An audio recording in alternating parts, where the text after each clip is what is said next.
θυμάμαι καλά, την προηγούμενη φορά είχαμε μιλήσει για τις συναρτήσεις. Σωστά, Μπέμπα? Σωστά. Σας είχα βάλει και κάποιες ασκήσεις. Δεν μου λες, Μπέμπα, δούλεψες? Καλέ κύριε, ξέρετε δεν μπόρεσα. Καλέ κύριε, ξέρετε δεν μπόρεσα. Κατάλαβα. Πάλι εγώ θα τις λύσω.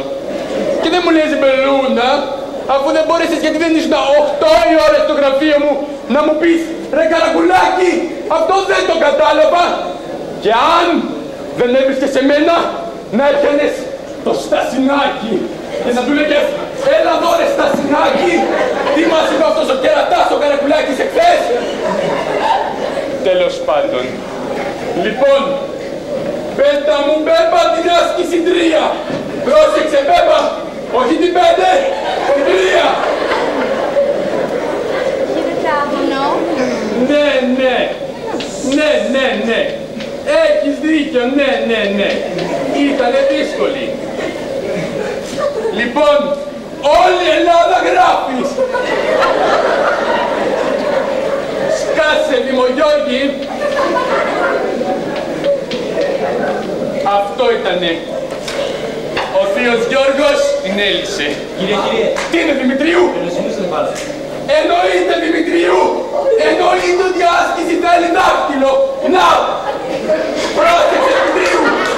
Ή διάφορα της μονάδος. Για να μην τις δίνει όμως όλες ο θείος Γιώργος, βλέπω να έρχονται στον πίνακα 40 κορίτσα. Έλα εσύ Στασινάκη, έλα πάνω. Περίμενε κακομαθημένε να βρω τα μάτια μου, περίμενε. Κάτσε να βγάλω και το τευτέρι. Γράφε κακομαθημένε. Χ+5 και όλο στο τετράγωνο. Προς χ τετράγωνο. -5 στο τετράγωνο. Αυτό. Μην κοιτάς εμένα ρε κακομαθημένε. Το ξέρω ότι είμαι όμορφος. Το πίνακα, κοίτα.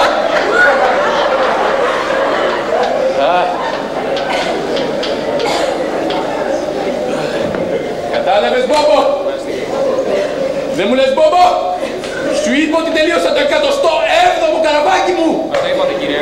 Στο είπα. Για το εξοχικό μου στη Σαλαμίνα σου είπα. Σας είπατε. Ναι. Για το πτυχίο της κόρης μου. Το πίνακα εκεί τα κακομαθημένα θα σε πουλήσω. Κύριε τελείωσα. Τι έγινε στα συνάκια, την τέλησες? Ναι. Κάνεις συνάκια στα συνάκια να δω. Είσαι και πλαταράς.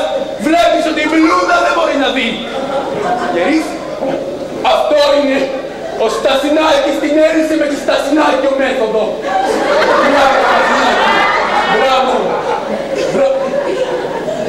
Σκατά τα έκανες τη Στασινάκη. Τους έβαλες. Θα σου πει ο Δημητρίου δεν λύνεται. Κάτσε κάτω μη σε ποντίνω 2 πόντους. Πρόσεχε Δημητρίου για σένα.